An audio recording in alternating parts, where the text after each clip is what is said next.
ang mga kwento ng pag-ibig, kwento ng buhay at kwento ng pag-asa dito sa Barangay Love Stories. Love Stories. Ang tiwala ang pundasyon ng isang mag-asawa.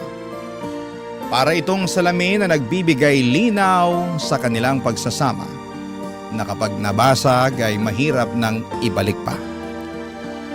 Ikaw, kabarangay, paano mo ibabalik sa dati ang isang tiwalang minsan nang nabasag?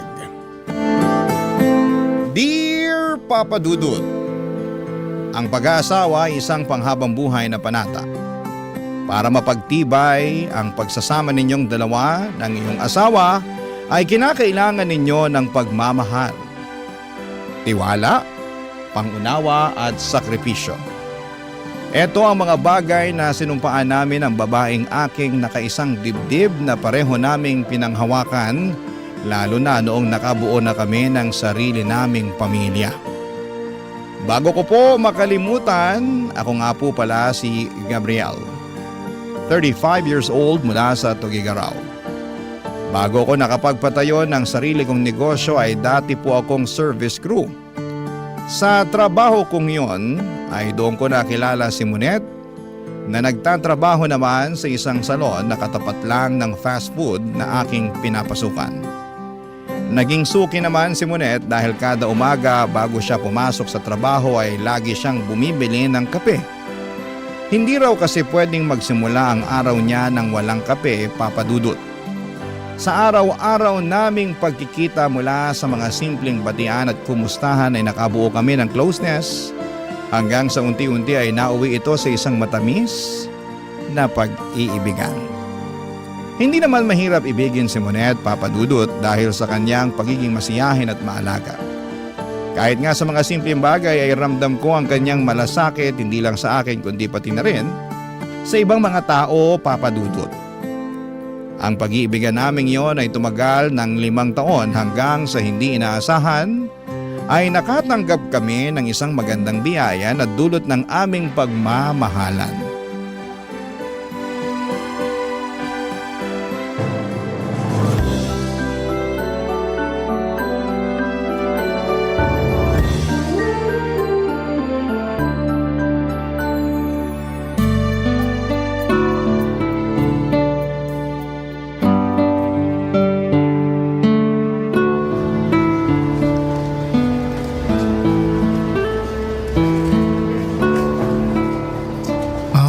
Atsara?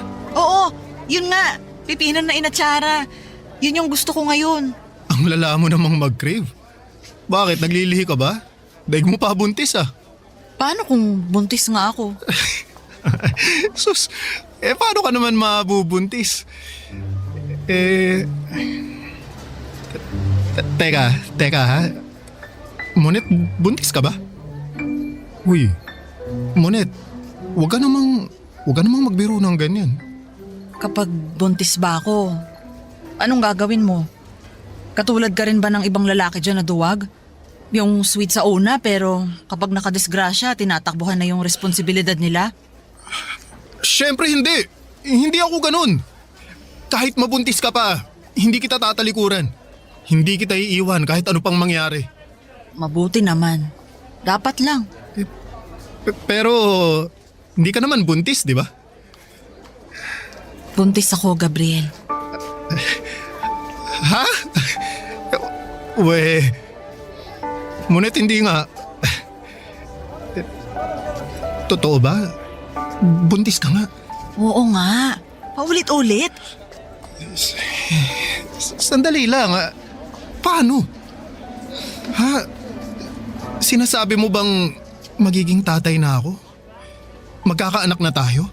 O sige, lakasan mo pa para marinig tayo ng mga tao, para pagchismisan nila tayo. Pagchismisan nila tayo, wala akong pake. Ang mahalaga sa akin, magkakaroon na tayo ng anak. Yes! Woo!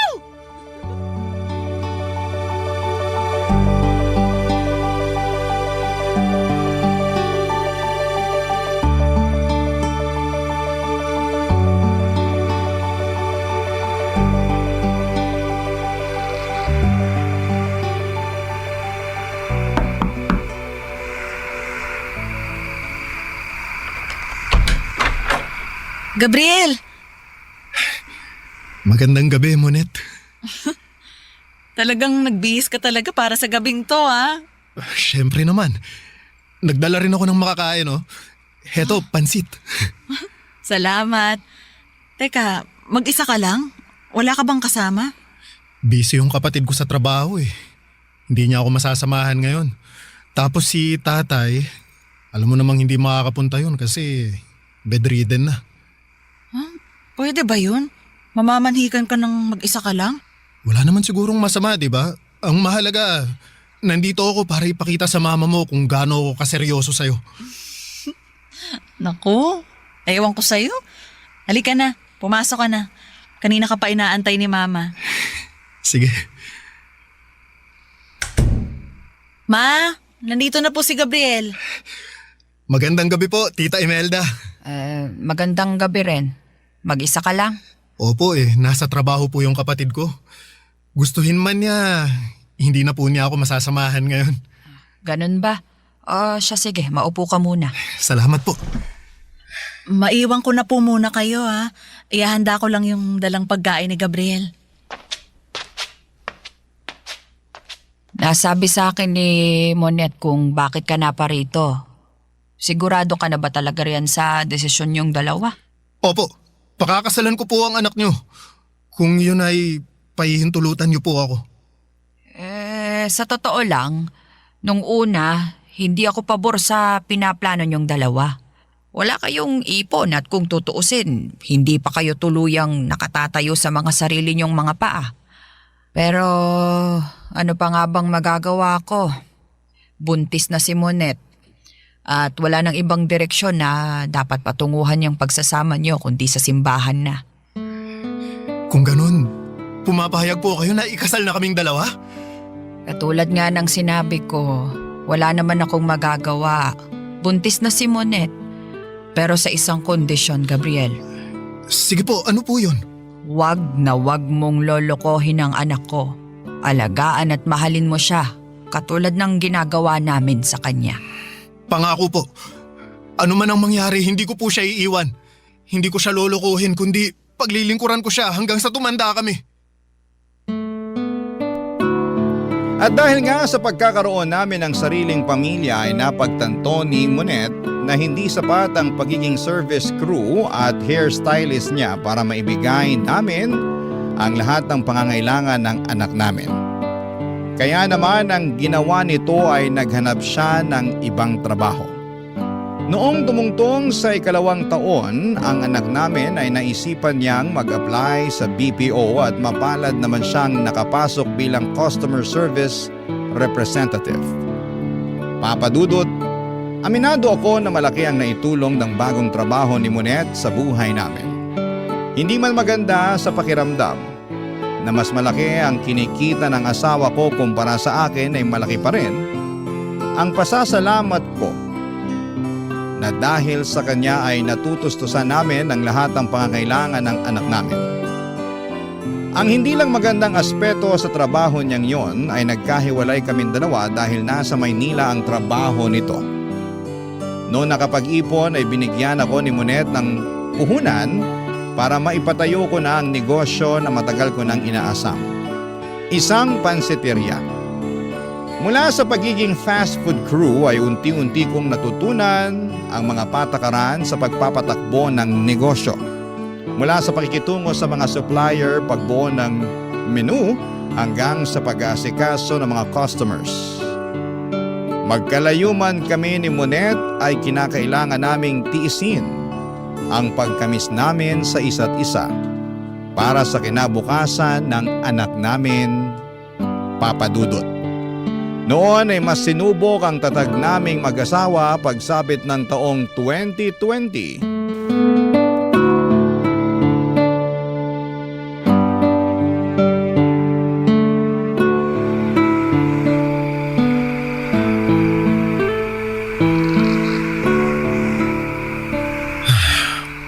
Nakauwi na kaya si Monet?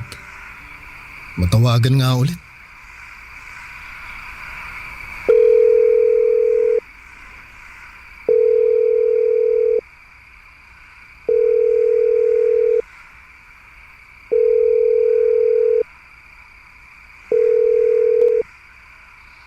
Hello? Gabriel? O Monet, mabuti naman sumagot ka na. Kanina pa kita tinatawagan eh. Pasensya ka na ha. Hindi kita masagot kanina. Nasa jeep kasi ako eh. Okay lang. Ano, nakauwi ka na ba sa apartment nyo? Oo. Kararating ko lang.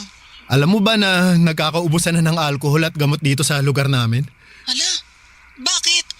Dahil nga dun sa virus daw na kumakalat. Yung coronavirus ba? Oo, nakakatakot nga yun eh. Ang sabi, nakapasok na raw yung sakit dito sa Pinas. Oo, kaya nga nag-uunahan na yung mga tao dito na makabili ng alkohol eh. Inabot nga ako kanina ng 2 oras sa grocery para lang dun sa 2 alkohol lang. So far, wala namang ganyan dito sa Maynila. Syempre, maraming bilihan dyan sa inyo. Dito, ilan lang yung mall at saka grocery dito. Baka naman masyado lang kayong OA dyan. Ang sabi naman sa balita, huwag mag-alala eh. Paano hindi mag-aalala yung mga tao bali-balita na magkakaroon daw nung lockdown? Talaga? Wala namang ganyang balita dito ah. Naku, anong wala? Dyan nga ata sa Maynila unang nag-announce na magkakaroon ng quarantine. Ala, totoo ba? Hindi na kasi ako masyadong nakakanood ng balita. Nakakatakot naman. Ganun na ba talaga kaseryoso? Oo, kalat na kalat yan sa social media. Naku, Munit, umuwi ka na lang kaya muna dito sa probinsya. Gabriel, hindi ko pwedeng iwan yung trabaho ko rito. Mas mahalaga pa ba yan kaysa sa kalusugan mo? Paano kung mahawa ka ng virus dyan? Masyado ka namang nagpapadala sa mga balita. Siguraduhin mo munang totoo yung sinasabi nilang quarantine. Baka mamaya fake news lang pala yan. Alam mo naman ngayon sa social media, nagkalat na ang fake news. Ay, basta mag-iingat ka dyan ha. Magdala ka rin ng alkohol mo at kung maaari, huwag ka munang makihalubilo sa maraming tao. Oo, huwag kang mag-alala. Lagi akong may dalang sanitizer. At saka Munet, kapag nag-announce sila ng quarantine, umuwi ka na agad dito ha? Oo na. Sige na, maliligo muna ako. Lagkit ko na eh. Tawag na lang ulit ako mamaya ha? O sige. Bye-bye. Bye.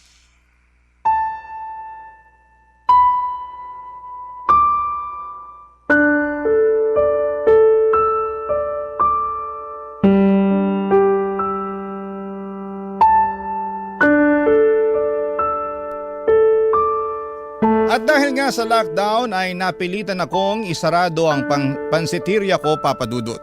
Ilang buwan na nakaasa lamang kami ng anak ko kay Monet.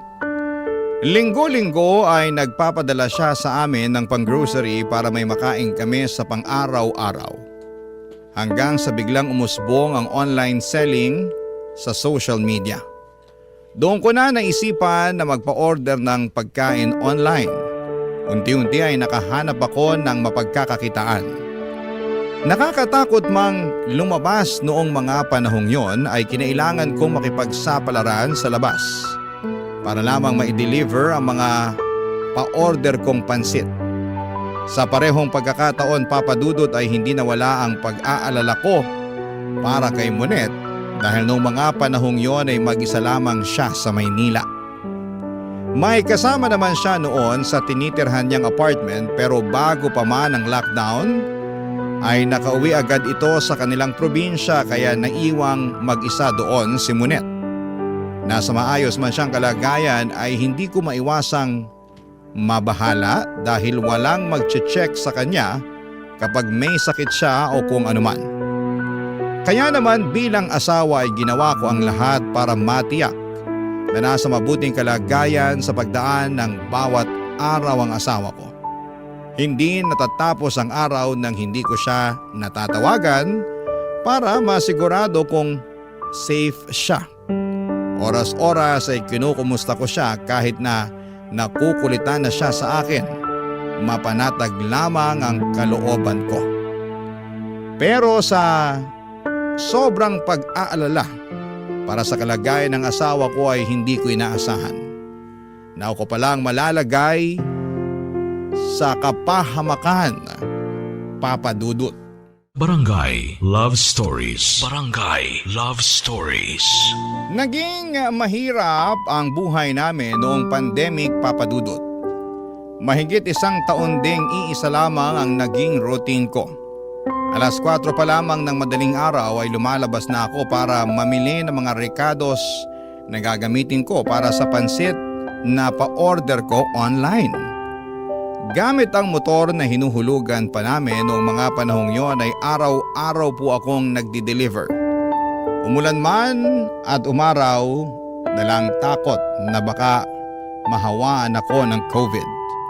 Pagsapit ng gabi ay naglalaan kami ni Monet ng oras para sa isa't isa para naman kahit papaano ay mapanatili naming maayos at matatag ang relasyon namin. Kahit nga wala na kaming napag-uusapan ay kung ano-ano na lamang ang ginagawa namin para maaliw namin ang isa't isa. May punto noon na sabay kaming nanonood ng pelikula o di kaya ay naglalaro ng online games. Sa mga simpleng paraan na yon, hindi namin napapabayaan ang aming relasyon bilang mag-asawa. Pero ang inaasahan naming maikling lockdown lang ay nauwi sa mahigit 1 taon. Minsan habang nagbibilang ako ng kinita sa buong maghapon, bigla kong naiisip kung hanggang kailan ko kakayanin ang ganong sistema na laging nagmamadali sa labas. Laging may takot dahil sa pangamba sa kumakalat na virus. Ganon pa man sa tuwing maririnig ko ang boses ni Monet. Kahit malayo ay agad na napapawi ang lahat ng pagod ko.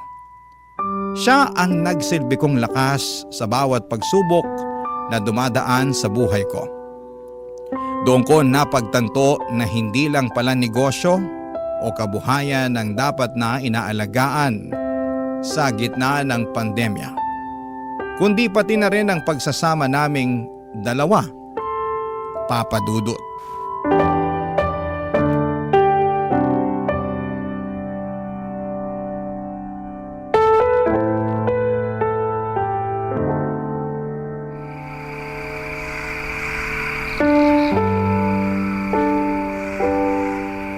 Mabuti na lang pinayagan kayong mag-work from home no?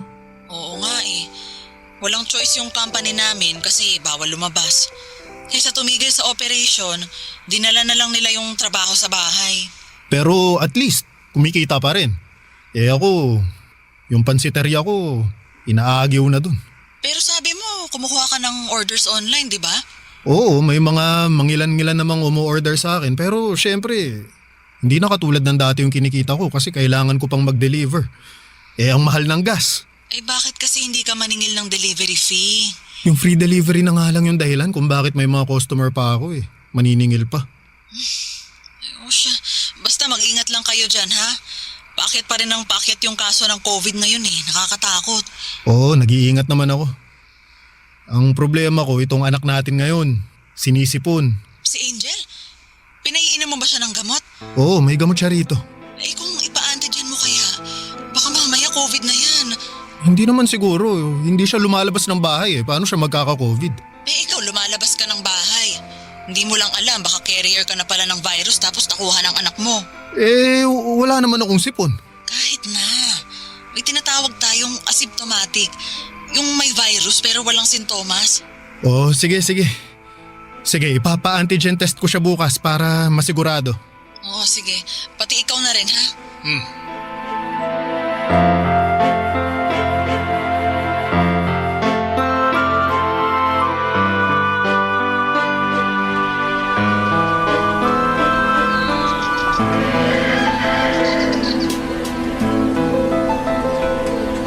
Gabriel, kumusta yung test nyo? May resulta na ba? Ayun, positive kami, Monet. Ano? Yun na nga ba yung sinasabi ko Nasaan na kayo ngayon? Naka-quarantine ba kayo? Nasa bahay na kami ngayon. Pinauwi kayo? Hindi nyo ba kailangan mag-quarantine? Mild lang naman daw yung sintomas namin kaya pinayagan nila kaming mag-quarantine dito sa bahay. Total, kaming dalawa lang naman ni Angel ang nakatira dito. Punuan na rin kasi yung mga quarantine facility kaya pinagbigyan na lang nila kaming umuwi. Kumusta na si Angel? Ayun, may sinat pa tapos inuubo pero may gamot silang ibinigay sa amin. Ang sabi, uminom daw kami ng vitamins para mas lumakas yung resistensya namin.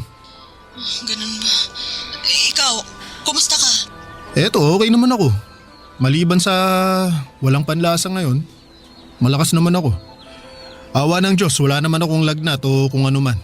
Bakit kasi hindi kayo nag-iingat dyan eh? Nag-aalala tuloy ako para sa inyong dalawa.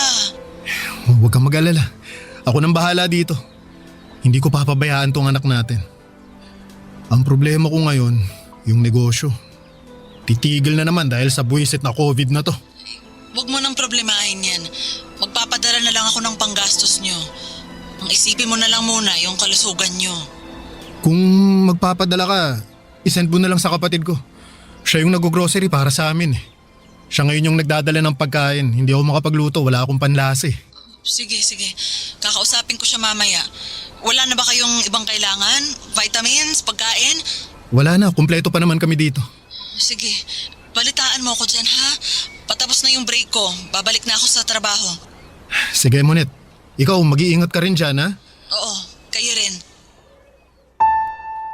Sa awa ng Diyos ay mabilis din naman kaming gumaling ng anak ko matapos kaming tamaan ng COVID. Pero kahit gumaling na ako ay hindi naging madali ang mga sumunod na araw. Nakaranas kasi kami ng diskriminasyon mula sa mga tao sa paligid namin.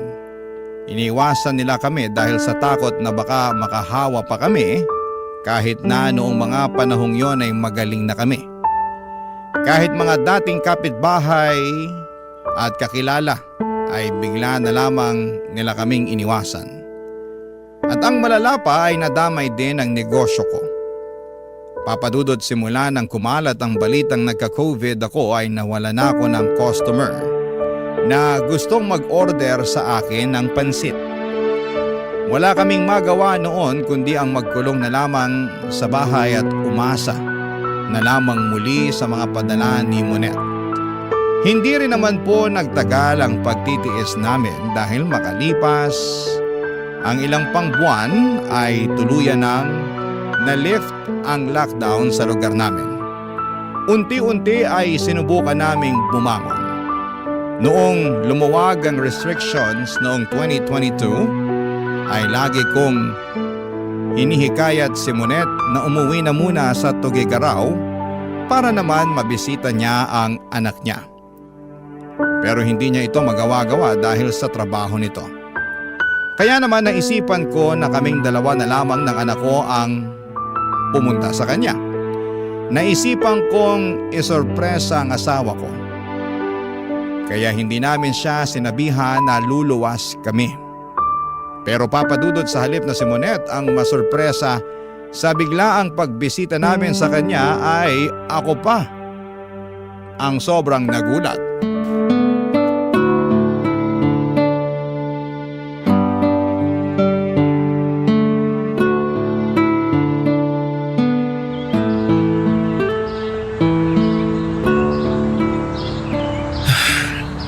Ito na yata yung apartment ng mama mo. Angel, pagkabukas ng pinto, sigaw ka ng surprise ha?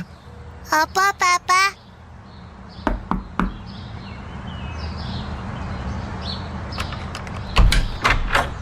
Surprise! Oh? Hindi naman po yan si Mama eh. Anong kailangan nila? Nako, sorry na mali lang yata ako ng kinatok. Pasensya na, akala ko ito yung apartment ni Monet eh. Ito nga yung apartment ni Monet. Bakit? May kailangan ka ba sa kanya? Sandali, dito nakatira si Monet? Oh. Monet! May naghahanap sa'yo! Sa akin? Sandali, nandyan na. Sino raw? Gabriel? Surprise! Mama, na-surprise ka ba? Anak, Gabriel, anong ginagawa niyo rito? Bakit hindi kayo nagsabi sa akin na luluwas kayo? Hindi ka makauwi ng Tuguegarao kaya kami na mismo bumiyahe para sa'yo. Gusto ka sana naming isurprise ng anak mo. Mama, na-surprise ka ba? Oo, anak. Sandali lang ha. Leandro, doon ka muna sa loob, please. Sige, maiwan ko muna kayo. Gabriel, sana nagsabi kayo na luluwas pala kayo para nakapaghanda ako. Sino yung lalaking yun? Akala ko ba mag-isa ka lang dito sa apartment mo? Si ano yon? Si Leandro. Katrabaho ko. Binisita lang niya ako kasi kasi may nagpapatulong ako dun sa laptop ko. Nagka-problema kasi. Inaayos lang niya.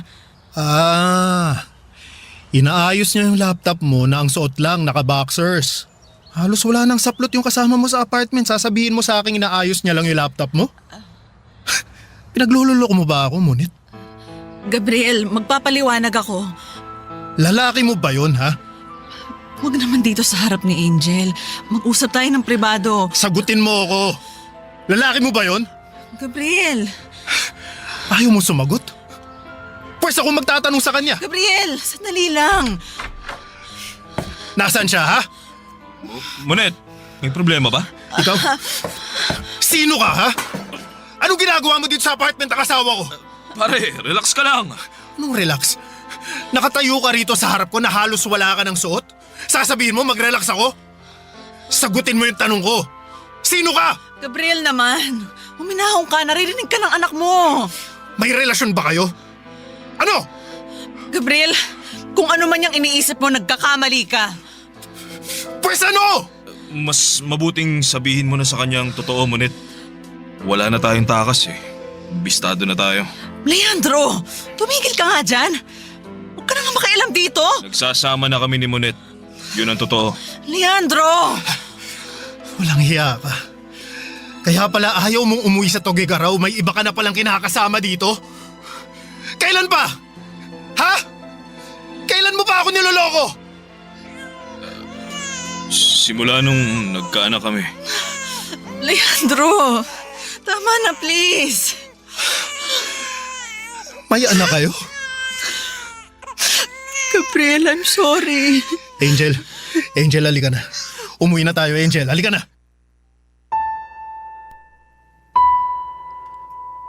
Papadudot ng araw ding yon ay bumalik agad ako sa Tugigaraw kasama ang anak namin. Buong biyahe ay pinipigilan kong umiyak. Gusto kong maging matatag para kay Angel pero sa bawat tahimik na sandali ng biyahe, naririnig ko ang tibok ng puso kong durog na durog. Pagdating sa probinsya ay paulit-ulit akong tinatawagan ni Monet. Nang mga panahong yon dahil sa galit ay hindi ko pa magawang sagutin ang tawag nito. Wala pa akong lakas ng loob na marinig muli ang boses niya. Kahit wasak na ang loob ko ay itinago ko sa mga kaibigan at kamag-anak namin ang totoong mga nangyari. Ayaw kong kaawaan ako ng mga tao. Ayaw ko ring husgahan si Monet ng iba at higit sa lahat ay ayaw kong pagpiestahan ng mga tao ang buhay namin. Sa halip ay tinuong ko na lamang ang sarili ko sa muling pagpapatakbo ng aking pansiteria. Hindi ko na maatim na tumanggap pa ako ng kahit na anong kusing mula kay Monet. Kaya napilitan po akong umutang para lamang makapagsimulang muli. Sa awa naman ng Diyos ay unti-unti ring bumalik ang mga suki ko. Mahirap man ang pinagdaanan ko noon ay pinilit kong isantabi ang nararamdaman ko para sa anak ko. Sa halip na hayaang lamunin ako ng galit at lungkot, ay pinili kong magpakatatag dahil alam kong sa kabila ng sakit, kailangan kong magpatuloy dahil ako lamang ang aasahan ng anak ko. Papa Dudut. Barangay Love Stories. Barangay Love Stories. Noong napayagan si Monet na magkaroon ng hybrid work setup ay agad-agad siyang umuwi sa probinsya. Ang sabi niya ay gusto niya makipag-usap sa akin at ayusin ang lahat. Ngunit pagdating niya ay naging malamig na ako sa kanya, Papa Dudut. Hindi ko siya kinibo at hindi ko siya kinausap. Sa totoo lang ay hindi ko pa rin lubos maisip kung paano ko siya mapapatawad sa ginawa niya sa akin. Araw-araw kaming nasa isang bubong noon pero parang magkaibang mundo ang kinakaroon na namin. Kung dati puno ng tawanan at kwentuhan ang bahay, Noong panahon na yon ay puro katahimikan ang bumabalot sa pagitan namin. Ramdam ng bawat isa ang bigat ng hangin at sa tuwing sinusubukan niyang lumapit ay ako naman ang lumalayo, Papa Dudut. At dahil nga sa sama ng loob ay unti-unti akong natutong uminom. Sa umpisa ay isang baso lamang para pampatulog. Pero habang tumatagal ay naging sandalan ko na ang alak sa tuwing bumabalik sa isipan ko ang mga eksenang ayaw ko nang maalala. May mga gabi pa nga na sa mismong pansiteria na ako natutulog. Hindi dahil sa pagod, kundi dahil ayaw kong makita si Monet, Papa Dudut. Isang gabi matapos ang inuman namin ng mga empleyado ko sa pansiteria ay pinuntahan ako doon ni Monet para mapag-usapan ang problema naming ilang linggo na rin naming iniiwasang harapin, Papa Dudut.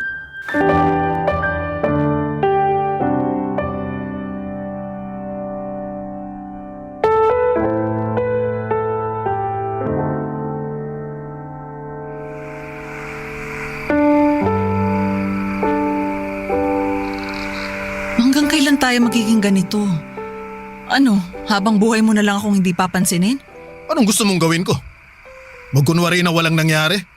Gusto mo tanggapin kita ulit sa buhay ko na parang wala kang ginawang kasalanan? Bigyan mo naman ako ng pangalawang pagkakataon. Pagkakataon? Sige, bibigyan kita ng pagkakataon para magpaliwanag. Ikwento mo sa akin lahat, baka sakaling masagot mo yung bumabagabag sa isip ko kung bakit, Monet.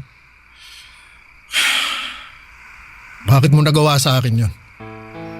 Please, kalimutan na natin yung nangyari. Magsimula na lang ulit tayo. Nandito na ako. Magsimula na lang ulit tayo, please. Anong kalimutan? Sa tingin mo ganun lang kadali yun? Gusto mo ako makausap? Sige, mag-uusap tayo. Paano kayo nagkakilala nung lalaking yun? Gabriel naman. Gusto mo makipag-usap, di ba? Simulan natin sa simula. Paano kayo nagkakilala? Tenant din siya sa apartment building na inuupahan ko. Nagkaroon kami ng ugnayan nung pandemic. Tapos ano? Nadisgrasya ka niya? gusto ko namang ipaalam sa'yo yung nangyari. Maniwala ka. Pero hindi ko alam kung paano ko sasabihin sa'yo yung totoo. Natakot ako. Alam mo, sa lahat ng tao, hindi ko inaasahan to mula sa'yo, Monet. Mag-isa lang ako noon. Wala akong kasama. Wala akong makausap. Si Leandro lang yung tanging katuwang ko noong mga panahong yon.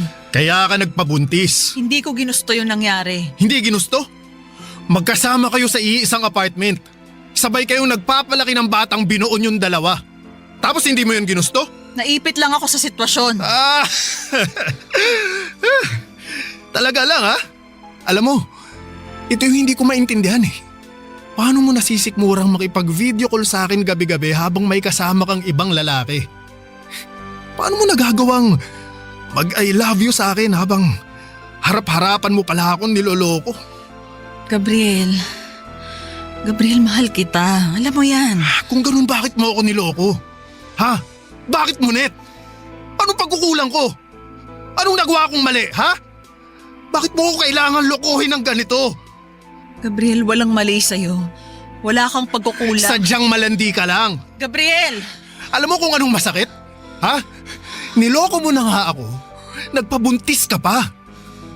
Anong sasabihin natin ngayon kay Angel? Paano natin ipapaliwanag sa bata na yung nanay niya nabuntis ng ibang tao kaya ngayon may kapatid na siya sa labas? Sabihin mo, Monet, ha? Sabihin mo sa akin kung paano. May intindihan naman siguro niya kapag lumaki na siya. Hindi, Monet. Hindi niya kailangang intindihin yun. Hindi dapat iniintindi yung bagay na ginawa mo eh.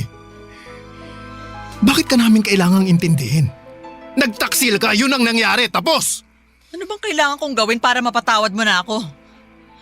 Gagawin ko lahat. Talaga? Kaya mong iwan yung lalaking yon? Kaya mong talikuran yung anak mo sa kanya? Kaya mo bang itapon yung buhay na binuo mo sa Maynila? Oo. Kaya ko. Gagawin ko lahat ng yon. Mapatawad mo lang ako.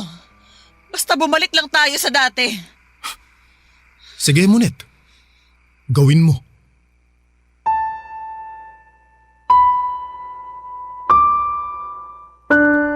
Matapos ng gabing yon sa pansiteria ay nagsimulang ipakita ni Monet ang pagsisisi mula sa kasalanang ginawa niya. Bumawi siya sa amin at pinatunayan niya na sincero siya sa paghingi ng tawad. Nag-resign na siya sa trabaho at tinalikuran niya ang mga kaibigan at bagong pamilya na binuo niya para lamang patunayang nagsisisi na siya sa mga nagawa niyang kasalanan noon. At katulad nga ng napag-usapan namin ay binigyan ko si Monet ng pangalawang pagkakataon. Sinubukan kong ibalik ang lahat ng tiwala, ang respeto at pagmamahal. Pero Papa Dudut, kahit na anong gawin ko ay hindi ko magawang tignan si Monet sa parehong paraan. Tuwing magkatabi kami sa kama ay paulit-ulit na pumapasok sa isipan ko ang lalaking kinakasama nito sa Maynila.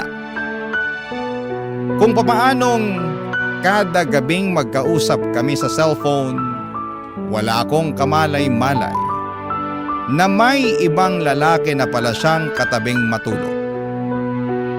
Kasabay kumain at kasama sa pang-araw-araw. Kahit na anong pilit kong patawarin siya ay hindi ko magawa. Para bang may pader na namamagitan sa amin na hindi ko mabuwag pa. At kahit magkasama na kami sa isang bubong ay ramdam ni Monet ang lamig ng pakikitungo ko sa kanya, Papa Dudut. Hindi ko man sabihin, alam niyang nagbago na ako. Ang dating asawang puno ng lambing at ngiti ay napalitan ng isang lalaking tahimik, malayo at may bigat sa puso.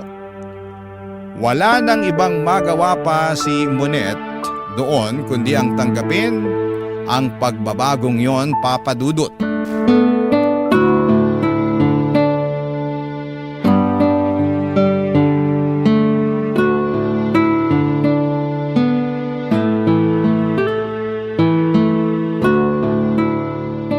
Sandali, mag-usap nga tayo. Gabriel, Ano? Pagod ako sa trabaho, Monet. ilang buwan na tayong ganito. Hanggang kailan mo ba itatanim dyan sa puso mo yung galit na nararamdaman mo? Anong magagawa ko kung hindi pa kaya ng puso kung tanggapin ka? Kahit magpakitang tao ka na lang sana, para sa anak natin. Ngayon, concerned ka sa sasabihin ng anak natin? Sana naisip mo yan bago mo kami pinagtaksilan. Gabriel naman, araw-araw mo na lang bang isusumbat sa akin yung nangyari? Bakit? Nahihiya ka? Paano tayo makakapagsimula niyan kung lagi mo na lang inuungkat yung nakaraan? Hindi ba pwedeng kalimutan na lang natin yung nangyari? Patawarin mo na ako alang-alang sa pamilya natin. Ngunit sa tingin mo hindi ko ginawa yan. Sinubukan ko. Pilit kitang pinapatawad, pilit kong kinakalimutan yung ginawa mo. Pero wala eh. Kahit anong gawin ko, masakit pa rin. Paano ko aalisin sa utak ko na nagkaroon ka ng ibang lalaki sa Maynila? Paano ko itatago yung katotohanan na may ibang anak ka na? Ha? Kaya pasensya na. Pasensya na kung hindi pa rin kita mapatawad hanggang sa ngayon dahil hindi ko talaga kaya. Hayaan mo naman akong buuin ulit yung pamilya natin. Mahirap bang magbigay ng pangalawang pagkakataon? Nagkamali ako, oo. Aminado ako. Pinagsisisihan ko na yung nangyari. Pero Gabriel naman, subukan ulit natin. Sirang-sira na ang tiwala ko sa iyo, Monet. Hindi ko alam kung kakayanin ko pang ibalik yung tiwala ko sa iyo. Pero kakayanin mo kung gugustuhin mo. Gustuhin ko man, hindi na pwede. Basag na yung tiwala ko eh. Parang salamin lang yan na kahit pagdikit-dikitin mo pa, hindi mo na yun maibabalik sa dati niyang anyo. Kahit hindi bumalik sa dati, basta mabuo, tatanggapin ko yon. Kapag ang salamin nabasag, gagamitin mo pa rin ba yun ulit? Hindi na, di ba? Ano ba dapat ginagawa sa basag na salamin? Itinatapon na yun. Anong gusto mong palabasin? Sinasabi mo ba na hindi na talaga natin maaayos to? Monet, mas magiging masaya ako kapag iniwan mo na kami ng anak mo.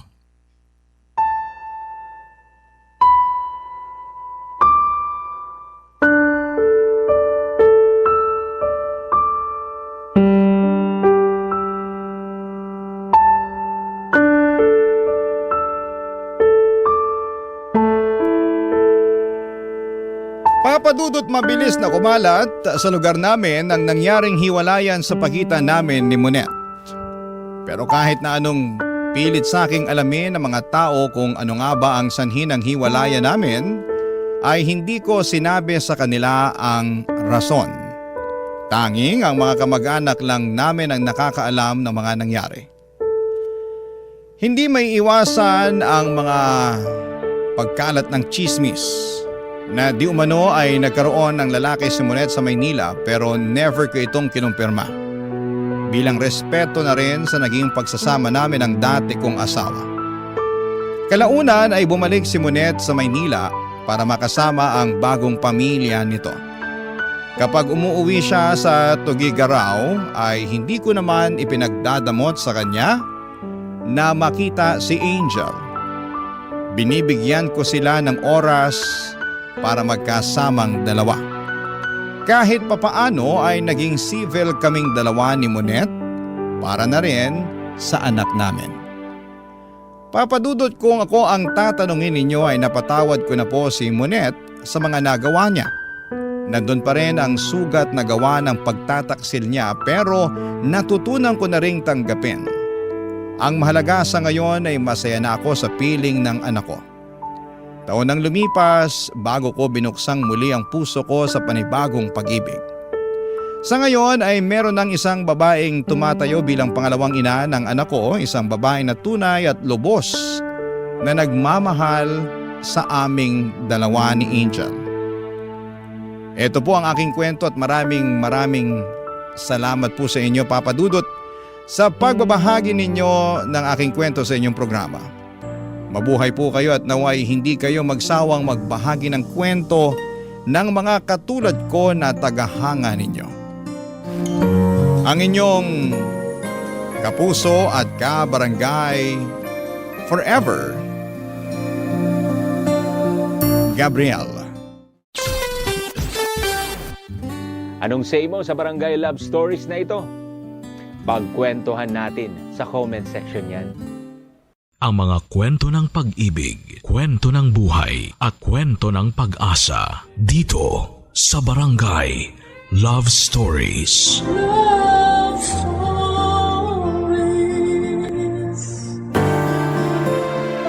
Hindi perpekto ang ating sambahayan. Mayroong pagkukulang ang bawat isa sa atin na dapat tugunan at hindi basta-basta tinatakasan.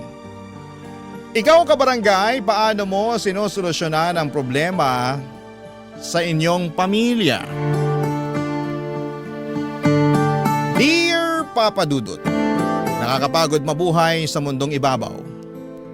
At kung pwede lang talagang tumakas pero hindi kasama sa pagpipilian ang kamatayan ay gagawin ko na.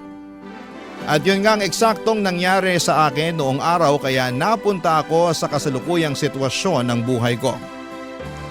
Masasabi ko na kahit araw-araw ay meron pa ring pagsubok na dumarating ay mas kinakaya ko nang harapin dahil sa aking anak na siyang naging inspirasyon ko. Bago ko ipagpatuloy ang pagbabahagi ng istorya ng buhay ko ay nais ko munang kunin ang pagkakataong ito upang magpasalamat sa programa ninyong Barangay Love Stories at sa iyo Papa Dudut dahil malaki ang naitulong ng pakikinig ko sa mga kwento ng mga kabarangay natin lalong-lalo na iyong may kinalaman sa buhay upang ma-inspire at mabigyan ako ng pag-asa.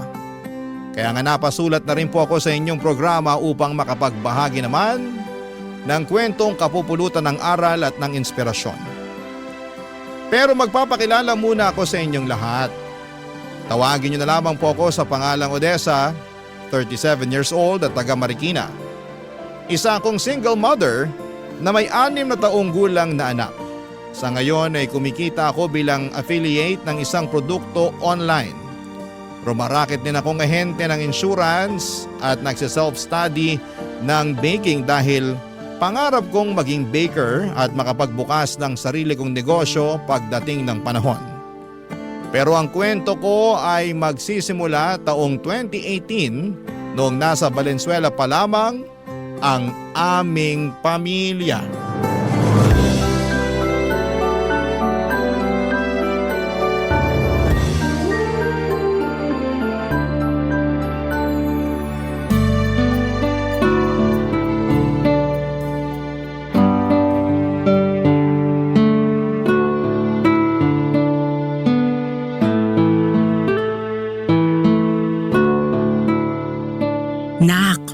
Alam mo ba, may sakit na naman yung pamangkin mo. Sino pong pamangkin? Ang dami ko kasing pamangkin. Di yung anak ng pinsan mo may sakit sa puso. Balita namin ng mama mo nasa ospital ulit. Awang-awa nga kami. Gusto nga sana naming puntahan doon. Kaso wala namang kaming mabitbit na kahit ano. Di po ba pwedeng dumalaw kahit walang dala? Pwede naman pero nakakahiya yun. Tingin ko di naman po nakakahiya yun. Lalo ibig lang sabihin nun iniisip nyo sila. At alam naman po nila yung estado ng buhay natin, di ba? Hindi tayo palaging meron. Oo nga, alam naman nila yun. At tingin namin ng papa mo, naiintindihan nila. Siguro Ano po? kami na lang talaga ng papa mo yung nahihiya. Kasi gustong gusto naming tumulong at mag-abot sa kanila kahit kaunti. Kaya lang, wala akong kinita ngayon dahil bihira naman ako nakakalabas para makapagtrabaho. Tapos, nagkasakit pa ako.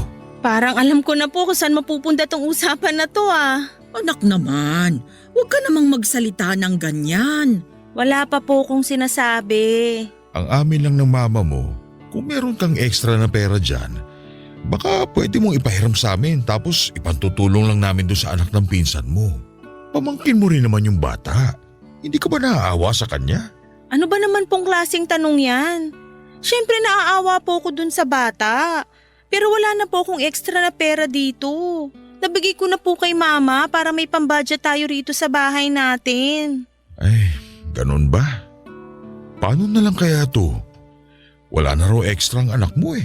Hindi ko nga rin alam. Bakit po ba kasi kayo problemado dyan? Hindi naman po siguro required na tumulong o mag-abot kayo ng pera dun sa pamangkin ko. Lalong-lalo na wala rin po tayo. Alam naman namin yun. Alam nyo po pala, pero ang labas parang kinokonsensya nyo ko dahil wala akong ekstrang pantulong sa kanila. Hindi ka naman namin kinukonsensya. Nagtatanong lang ako sa mama mo kung anong gagawin namin. Kung wala kang extra na pera, hindi ka naman namin pipilitin. Tama ang papa mo, kaya huwag ka namang magsalita ng ganyan anak. Ay, pasensya na po. Ayos lang. Walang kaso yun. Naiintindihan namin. Kasi baka walang-wala ka na rin pagkatapos mong magbigay ng pera para sa pamilya natin. Tapos, hinihingan pa namin ng mama mo pantulong naman sa iba. Oo nga, naisip namin ng papa mo na hindi mo nga sila responsibilidad. Ay, meron pa naman po kung sobrang 1.5 dito. Baka pwede na po to. Ay, oo. Pwedeng-pwede na yan. Malaking tulong na yan sa pamangkin mo. Salamat anak ha, hulog ka talaga ng langit. Pero last money ko na po yan ha. Pag nangailangan pa sila wala na po talaga akong mabibigay. Pamasahe ko na lang po nasa wallet ko. Hindi naman pwede na pati yun ibigay ko sa kanila. Ayos na yung 1.5. Malaking halaga na yun pantulong sa pinsan mong nangangailangan. Sige po, ito po yung pera. Salamat ulit anak ha, pagpalain ka ng Diyos kasi mabuti kang tao at higit sa lahat, matulungin.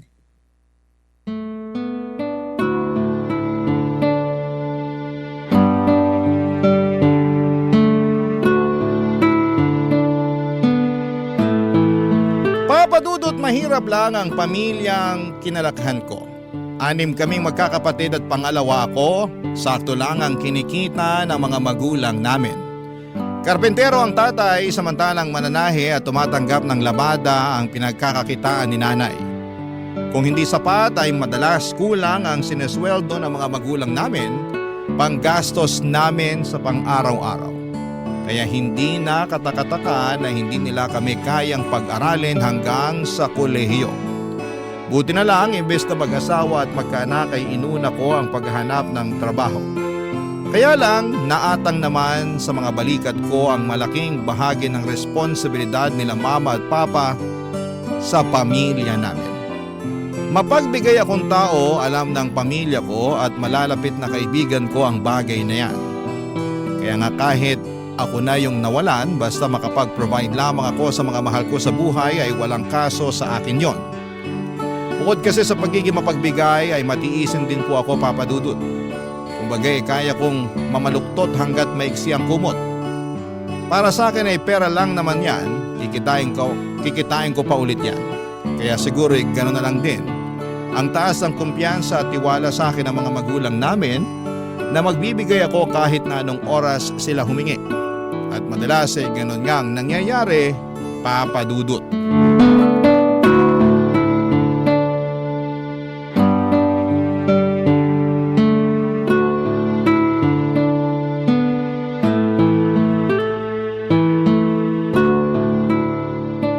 Nak, wala ka bang barya dyan?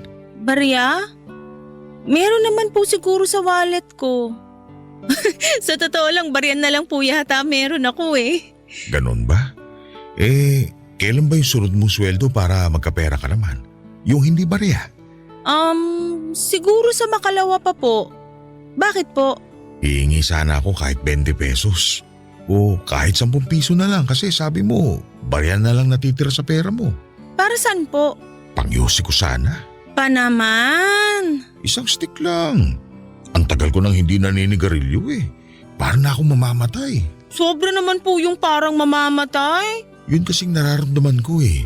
Simula kasi kaninang umaga hindi pa ako nakakapagyosi. Di ba nga po bawal na kayong magyosi? Abiso ng doktor sa center yun kasi di na kayo nawalan ng ubo. Isang stick lang naman anak. Kahit pa kalahati, bawal na nga po kayo. Parang mas mapapabilis pa yata akong mamatay kapag hindi nakapagyosi. Kaya pagbigyan mo na ang tatay. Pa naman bakit niyo po sinasabi yan? Yun kasing nararamdaman ko. Kung isumbong ko kaya kayo kay mama para mapagalitan niya kayo, gusto nyo? Ay, parang ano naman tong anak ko. Kayo yung parang ano dyan kasi pag nagkasakit kayo, ako naman po yung halos mamatay sa pag-aalala. Hindi lang sa kalagayan nyo, kundi sa kung saan ko kukunin yung pambayad sa ospital at pambili ng gamot nyo. Buti sana kung tumutulong ibang mga kapatid ko, kaso di naman. Napakahirap panghingan, palibasa laging dinadahilan na may sarili na silang pamilya. Ganun naman talaga pag pamilyado ka na. Kaya naiintindihan namin ng mama mo yung iba mong kapatid. Sana naiintindihan nyo rin po ko, kahit wala pa akong pamilya. Naiintindihan ka naman namin. Sige na nga, hindi na ako hihingi ng pangyosi sa'yo. Sa mama mo na lang mamaya. Pa naman Binibiro ka lang. Mga biro nyo hindi nakakatawa, nakaka-stress po. Grabe naman. Nga pala anak, magbe-birthday na ang tito mo sa Makalawa. Sakto, sweldo mo nun, hindi ba? Opo, bakit po? Baka naman pwede mo siyang ibili ng regalo. Po? Bakit ko naman gagawin yun? Kasi nagkwento sa akin nung nakaraan yung tito mong yun. Hindi man lang daw maalala ng mga anak niya yung birthday niya. Walang pagbati, walang regalo, o kahit man lang mumurahing cake, wala raw. Kaya naisip ko na regaluhan mo siya para naman matuwa sa birthday niya. Hindi po ako mangangako kasi malaki po kaltas namin nun. Sige na, kahit isang pirasong t-shirt lang o mumurahing relo. Ang mahalaga, na iparamdam mo sa tito mo na naalala mo siya sa birthday niya. Sigurado matutuwa yung pag nalaman niyang may regalo ka para sa kanya. Pero di ko naman po responsibilidad na bigyan si tito. Lalo sabi ko nga malaki kaltas sa akin sa sweldo kong yun. Baka magkulang yung perang ibibigay ko sa inyo pang gastos natin dito sa bahay. Tayo naman makompromiso niyan. Kahit magkano lang naman. Sige na nak. Kikitain mo pa rin naman yung perang ibibili mo na regalo mo sa tito mo. Pero yung birthday niya, isang beses lang sa isang taon. Sige po, titingnan ko po kung may extra ako nun. Huwag mong tingnan. Pagdaanan mo para naman meron kang mapasayang tao sa araw na yun. Meron nga po akong napasaya. Pero di naman ako masaya. Anong ibig mo sabihin? Wala po. Buti pa matutulog na po ako kasi maaga pa po ako bukas sa trabaho. Matulog na rin po kayo at wag nyo na po talagang susubukang magyosi kasi kapag nagkasakit kayo, ewan ko na lang talaga sa inyo. Papa Dudut, kahit na mahirap ang buhay namin ay hindi naging maramot ang aming mga magulang. Kaso sa sobrang mapagbigay nila kahit na wala na sila ay ipipilit pa rin nilang magkaroon para makapag-abot at hindi masabing maramot. Sa kanila ko siguro naman na ang ugaling yon kaya kahit na walang-wala na ako at nahihirapan ay hindi ako makatanggi kapag nanghihingi sila. Kaya nga kahit na nagkulang ng malaki ang aking budget ay nagabot na lamang ako kay Papa ng panregalo kay Tito noong sumasahod na ako. Pinagpasa Diyos ko na lamang ang lahat-lahat at umasa ako na sana'y wag na muna silang humingi sa akin sa mga susunod na araw. Dahil wala na talaga akong maibibigay. Tandang-tanda ko na nakatulog na lamang ako sa labis na kalungkutan ng mga panahong yon, Papa Dudut. Barangay Love Stories. Barangay Love Stories. Papa Dudut, ang alam ko kapag tumutulong tayo ay dapat bukal sa ating puso at nagiging masaya ang kalooban natin pagkatapos nating tumulong. Bukal naman sa aking puso ang pagtulong ko pero minsan ay hindi na ako masaya. Yun yung damdamin na malimit kong maramdaman dahil alam kong maling-mali yun, lalo na at pamilya at kamag-anak ko naman ang tinutulungan ko. Sa kabilang banda ay naisip ko rin, Papa Dudut, na baka dala lamang yon ng labis na pagkapagod at pananawa sa paulit-ulit na sitwasyon na aking kinasasadlakan. Sa kabila ng lahat ay mas tinatagan ko na lamang ang aking puso dahil yon lang naman ang magagawa ko ng mga panahong yon. Ayokong sumuko dahil kulang na lang ay padapain ako ng bigat ng buhay. Naniniwala kasi ako na may katapusan ng lahat at kasama na doon ang paghihirap. Yung bang darating ang araw na makakaluwag-luwag kami at magiging maayos din ang lahat. Gabi-gabi bago ako matulog, wala akong bukang bibig sa mga dasal ko kundi ang makaahon na sa kahirapan ng aming pamilya.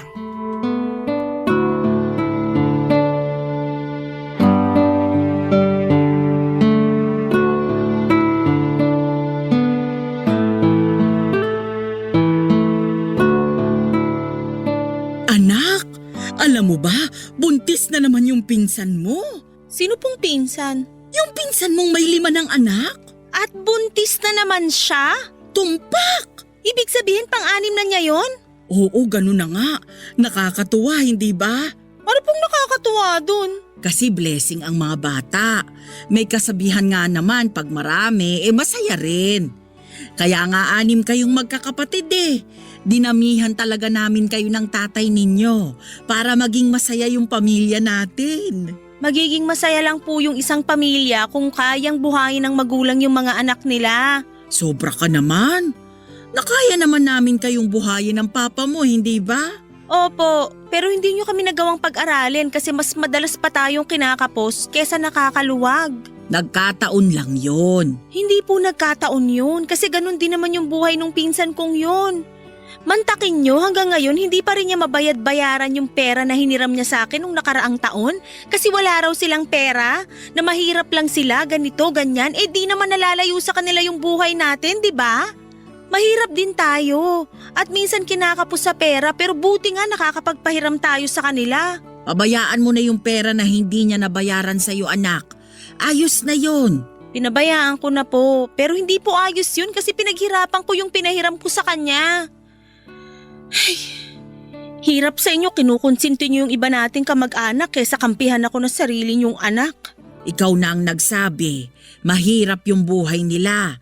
Huwag mo na lang sigurong pahiramin sa susunod na manghiram ng pera para wala nang problema. Hindi na po talaga kasi nadala na ako. Pero sigurado ako na manghihiram pa rin yan sa akin lalo ngayon buntis na naman pala. Ay, ewan sa kanila. Alam nila na mahirap ang buhay pero parang ginagawang biro. Hindi naman siguro. Anong hindi naman po siguro? Hindi maiiwasan yung ganyan lalo't may asawa siyang tao. Ikaw anak, kailan mo ba planong mag-asawa? Bakit niya po natanong? Kasi nasa 30 ka na, hindi ba? Nung kaedad mo ko, naka-4 na kaming anak ng papa mo. At pinagmalaki niyo pa po talaga yung bagay na yan sa akin? Sinasabi ko lang naman, saka dapat naman talagang ipagmalaki yon. Siyempre, kung di dahil sa pagmamahala namin ng papa ninyo, hindi kayo isisilang sa mundong ito. Pero ang issue rito, bakit nyo nga ako tinatanong kung kailan ako mag-aasawa? Dahil 30 na ako, ganon? Oo, malapit ka nang lumagpas sa kalendaryo yung edad mo.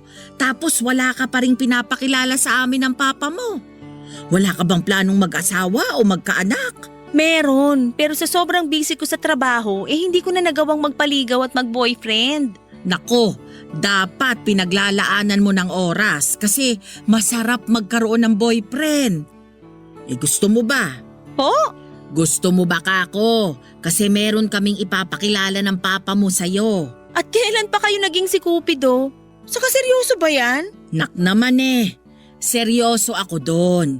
Meron kaming ipapakilala sa'yo ng papa mo. Mabait ito at saka kursunada ka. Kaya sana, bigyan mo siya ng panahon para makilala mo ng husto. Teka, masyado naman po yatang mabilis yung gusto nyong mangyari. Anong mabilis doon? Lahat po. Ay nako, kaya ka na pag-iiwanan kasi babagal-bagal ka. Hindi dapat ganyan ang pag-uugali na pinapairal mo kung gusto mo pang makapag-asawa. Hindi niyo ako masisisi. Masyadong nakakagulat yung gusto nyong mangyari. Saka saan niyo ba nakilala yung nirereto niyo sa akin, ha? Naging amo siya ng tatay mo nung minsang may pinagawa sa bahay nila. Napagkwentuhan ka nila kasi nabanggit ka sa kanya ng papa mo kaya ayun, nagka-interes siya sa'yo. Sige na anak, pumayag ka nang makipag-date sa kanya. Sayang ang tsansa. Malaki pa naman ang matutulong niya sa ating pamilya.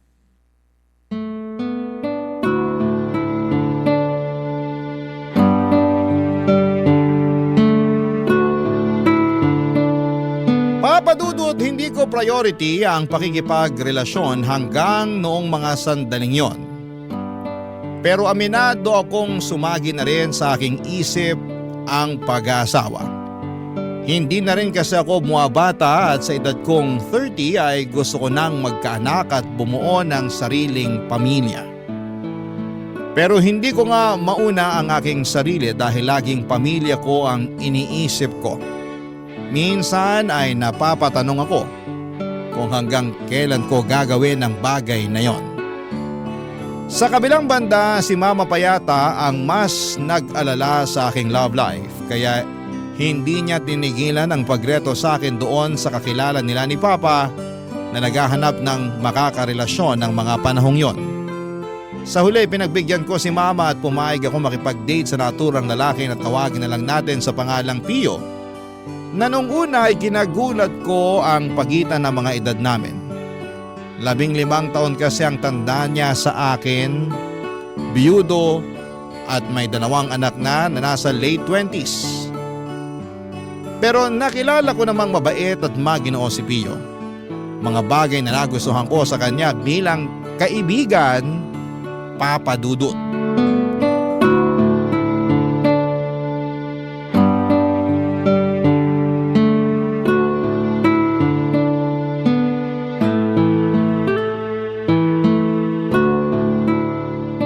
Anak, kumusta kayo ni Pio?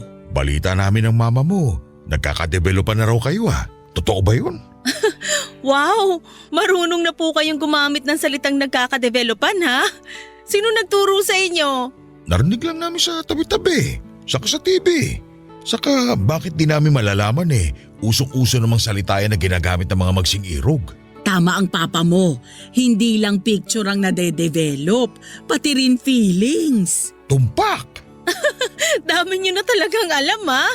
O siya, bakit hindi mo pa kasi masagot-sagot yung tanong ng papa mo? Oo nga, naghihintay at nasasabi ka kung malaman kung nagkakamabutihan na kayo ni Pio. Mabuti po ang turingan namin sa isa't isa bilang magkaibigan. Ano? Hanggang ngayon ba naman magkaibigan lang kayo? Baka naman magkaibigan pa lang ang ibig sabihin ng anak mo. Ano pong magkaibigan pa lang? Bakit? Meron pa ba kaming dapat maging turingan sa isa't isa bukod sa pagkakaibigan? Meron! Ano po? Anong ano po? Ako po yung unang nagtanong, Ma. Oo nga, pero hindi man lang ba pumasok dyan sa isip mo na magustuhan si Pio kahit kaunti? Kasi hindi ba gusto ka rin niya? Sinabi niya sa amin yun ng papa mo, kaya umasa kami na magkakadevelopan kayo. Tama ang mama mo, nak. Yung totoo, magkaibigan lang ba talaga kayo? Ay, yung totoo, umamin na po si Pio na gusto niya akong ligawan. O ayun naman pala. Pero hindi pa po ako pumapayag. Bakit naman? Kasi kasi hindi pa po ganun kalalim yung pagkakagusto ko kay Pio. Oo, mabait siya, maginoo. Pero ewan, Hindi mo na kailangang sobrang magustuhan si Pio para pumayag na magpaligaw sa kanya. At saka sabi ko nga, nade-develop yung feelings. Malay mo, pag andun na kayo, pag pumayag ka ng magpaligaw sa kanya, mapagtanto mo na gustong gusto mo pala siya. Kaya nga payo namin ng mama mo, huwag mo nang pakawalan si Pio. Kumbaga sa mga naglipa ng isda sa dagat, magandang klase na siya. bakit? Dahil may pera siya. Ha? Saan naman ang galing yan? Naaalala ko lang kasi, ganyan-ganyan din yung bukang bibig ni Mama nung pinakilala niyo sa akin si Pio. Sabi ni Mama sayang daw ang tsansa dahil malaki raw ang matutulong niya sa pamilya natin. Ano pong ibig sabihin nun, di ba? Ha? Uy, tinatanong ka ng anak mo. Sus, magpapaka-plastic pa ba tayo rito? Totoo naman yung sinasabi ko. Pag naging kayo ni Pio, malamang sa malamang, maaambunan din ng biyaya tong pamilya natin, anak. Sigurado ako na kahit papano, mararanasan nating umasenso at mangyayari yun ng lubusan kung magiging mag-asawa kayo. Seryoso po ba talaga kayo? Ay, oo naman. Tingin mo sa akin nagbibiro? Yun nga, hindi kayo nagbibiro niyan, pero di ko lang mapigilang magulat. Naiintindihan ko naman ang mama mo kasi bihira lang yung may makakakilala at magkakagusto sa'yo tapos may pera. Sa yaman ni Pio, sigurado matutulungan niya ang pamilya natin, nak. Oo nga. Baka nga bigyan niya ng permanenteng trabaho yung papa mo. O pag nagkataon, hindi na niya kailangang umextra-extra. Alam mo namang may edad na rin yung tatay mo at dumadalas yung pagkakasakit. Kaya hindi na makapagtrabaho ng tuloy-tuloy, hindi ba?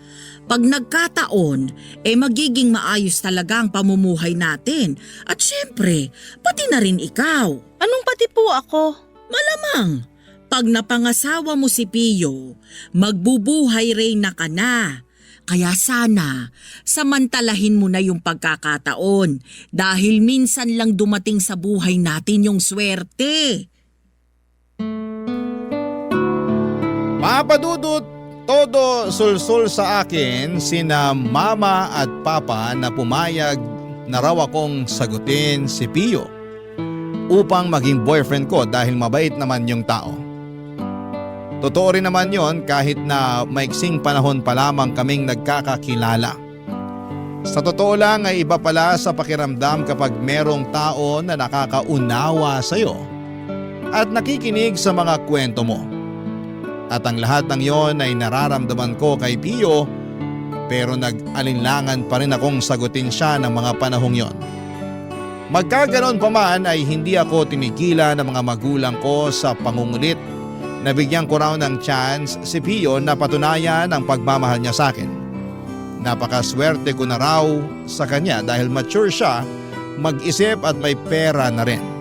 Kayang-kaya niya raw akong buhayin at ang magiging anak namin. Bagay na napag-isip-isip kong tama nga naman. Siguro'y mas nanaig sa akin ng mga panahong yon ang kagustuhan na makatakas sa responsibilidad ko sa aking pamilya sa pamamagitan ng pag-aasawa ng may pera kahit na hindi ko masyadong mahal. Kaya agad akong pumayag na ligawan ako ni Pio at makaraan lamang papadudot ang 2 linggo ay sinagot ko na rin siya. Tapos makalipas ang 3 buwan ay nag-propose na rin siya sa akin ng kasal. Siyempre hindi na ako nagpatumpik-tumpik pa at agad na ibinigay sa kanya ang matamis kong oo. Barangay Love Stories. Barangay Love Stories. Papa Dudut, masasabi ko na naging mabuting kasintahan si Pio sa loob ng 3 buwan naming magkarelasyon. Naranasan ko sa kanya na tratuhin na parang isang reyna at aminado akong pansamantala akong nakaalis sa mabigat at nakakapagod na responsibilidad sa aking pamilya. At dahil nga may negosyo si Pio ay siya ang may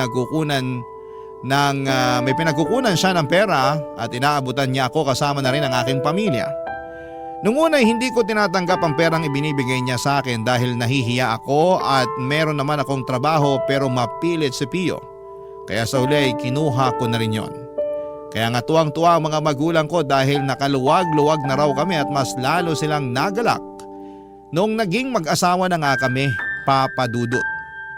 Kaya lang ay doon na pala magsisimula ang aking kalbaryo dahil unti-unting lumabas ang masamang ugali ng mister ko. Para siyang masamang tao na nagbalat kayo na mabait para makuha ko. At nagsimula ng magkaroon ako ng masasalimuot na araw kasama siya noong sinaktan at minaltrato niya ako. Kahit na ipinagbubuntis ko na ang anak namin ng panahong yon. Dahil nga sa sinapit kong yon ay hindi ko mapigilang sisihin ang mga magulang ko dahil ipinakilala pa nila sa akin ang demonyong yon upang maging asawa ko.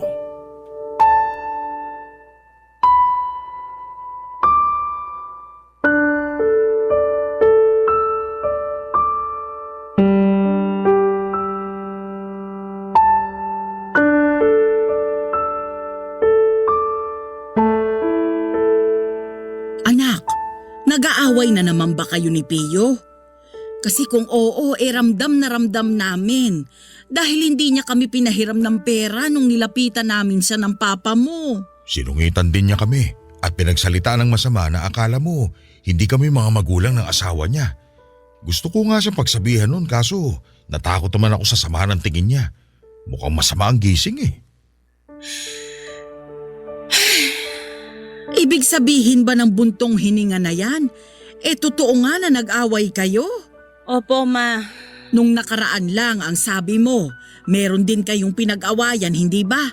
Bakit parang hindi na yata kayo nagkakasundong mag-asawa? Siguro inaaway mo siya, no? Ako pa po talaga yung nang-away. Sa aming dalawa yung mister ko yung palaging nagsisimula ng gulo. Paano siya nagsisimula ng gulong sinasabi mo? Mabilis na pong uminit yung ulo ni Pio, lalo na kapag may kinalaman sa negosyo at mga anak niya. Ang masakit lang doon, sa akin niya binubunto ng lahat, lalo na wala akong trabaho at laging nasa bahay lang nila. Anong bahay nila? Bahay niyo na yon simula nang pinakasalan ka niya. Hindi ko naman po nararamdaman na welcome ako doon kasi ibang-iba ako tratuhin ng mga anak niya. Paanong iba? Basta, mahalata mo naman po kung hindi sila masaya na nandun ako. Ilang beses ko na rin sila narinig na may sinasabing masama tungkol sa akin sa mga kaibigan nila pag nandun sa bahay nila para tumambay. Sabi pa nga nila ginagamit ko lang daw yung daddy nila. Natural na saktan ako pero kinimkim ko na lang at hindi ako nagsalita ng kahit ano tungkol sa mga anak ng asawa ko. Baka naman kasi hindi pa nila ganap na matanggap na napalitan mo na yung namatay nilang nanay sa pamamahay na yon. Parang ganun na nga po. Masakit lang kasi umasa ako na okay ako sa kanila. Natanggap nila ako nung hindi pa kami mag-asawa ng daddy nila. Pero katulad ng tatay nila, magaling din silang magkunwari. Ano bang ginagawa sa'yo ng asawa mo pag umiinit ang ulo niya? Sinaktan na niya ako ng 2 beses pa. Nasampal na niya ako nung sinagot ko siya kasi punong-puno na ako sa pagsusungit niya sa akin. Inaasikaso ko lang naman siya. Ginawa niya yun? Opo. Bakit ngayon mo lang sinabi sa amin ng papa mo? Kasi ayaw ko na kayong mag-alala.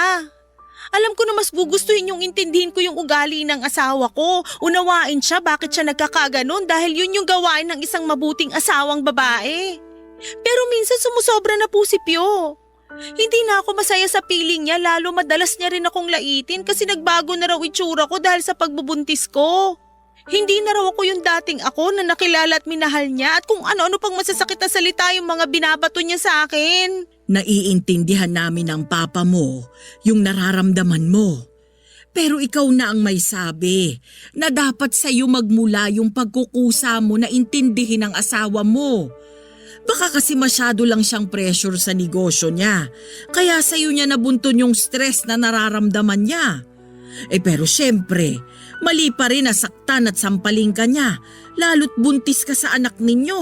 Mamaya, mapano ka niyan? Alam niyo naman po palang mali pero mas gusto niyong intindihin ko pa rin si Pio. Mag-asawa na kayo, Odessa.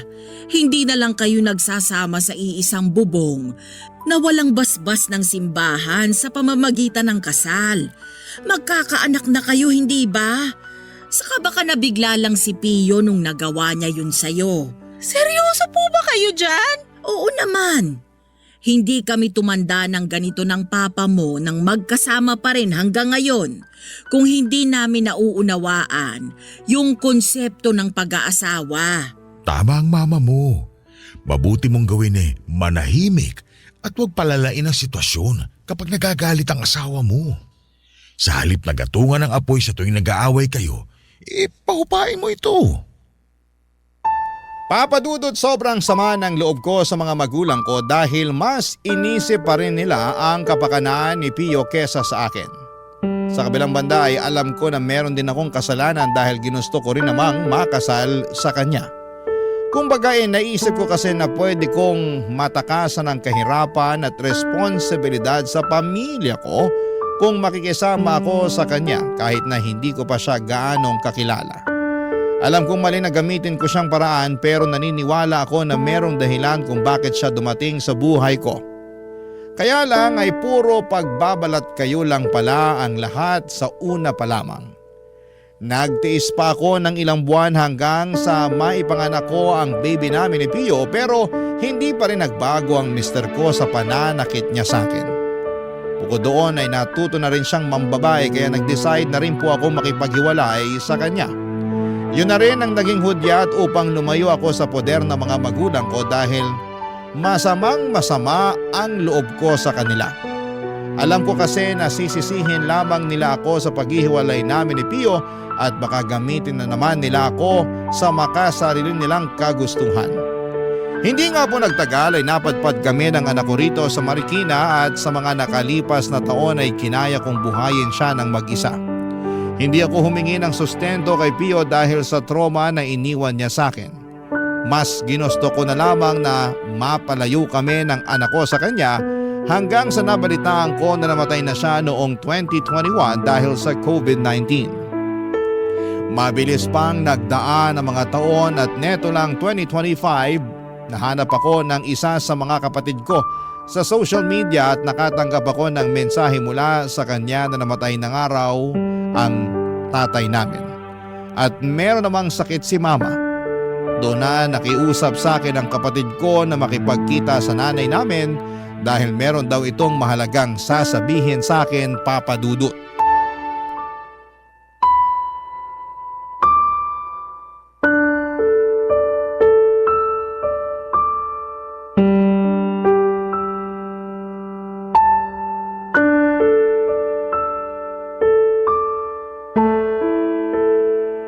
Anak, buti naman at nagpakita ka na rin sa akin. Sabi ng mga kapatid mo, pinilit ka pa raw nila ng husto para lang pumayag na puntahan ako. Napakalaki ba talaga ng galit mo sa amin ng papa mo para matiis mong hindi puntahan kahit hanggang sa kamatayan niya? Pasensya na po kayo. Hindi ko naman po sinasadyang hindi pumunta sa burol at libing ni Papa. Pero nahihiya kasi ako na magpakita sa inyo dahil baka may masabi kayo sa akin nung umalis na lang ako ng biglaan dito sa lugar natin noon. Aminado ako na pinangunahan ako ng takot kaya mas pinili ko na lang na mamuhay sa malayong lugar kasama ng anak ko. Hindi rin naman kita masisi. Lalo't sobrang hirap ng pinagdaanan mo noon. Hindi lang sa kamay ng asawa mo, kung hindi sa amin na rin na pamilya mo. Pasensya na po talaga kayo, Ma. Ayos lang. Naiintindihan kita. Mas naintindihan ka namin ng papa mo nung umalis ka sa puder namin at tuluyang magpakalayo-layo. Akala namin sa pelikula lang nangyayari yung ganon, pero sa totoong buhay din pala. Yun nga lang, sa huli namin na pagtanto, kung kailan hindi na namin alam kung paano at saan ka hahanapin. Sinadya ko po talagang hindi magpakita sa inyo dahil sa totoo lang, gusto ko na kayong kalimutan. Gusto ko na pong burahin sa alaala ko, hindi lang yung nakaraan kundi maging kayo na pamilya ko. Ewan, pero di ko lang talaga mapigilan magtanim ng hinanakit at sama ng loob sa inyo ni Papa dahil kayo pa talaga ng mga magulang ko yung hindi ko mampi sa akin nung araw na kailangan ko ng tulong at suporta nyo. Simula nun, nawalan na rin ako ng amor sa inyo. Lalo kung iisipin hindi lang naman yun yung insidente sa asawa ko yung unang beses na hindi nyo ako pinili bilang anak. Di ba palaging kapakanan ng ibang tao yung inuuna nyo kaysa sa akin? Bakit? Kasi inaasahan nyo na maiintindihan ko lahat dahil ganun nyo kami pinalaki ng mga kapatid ko.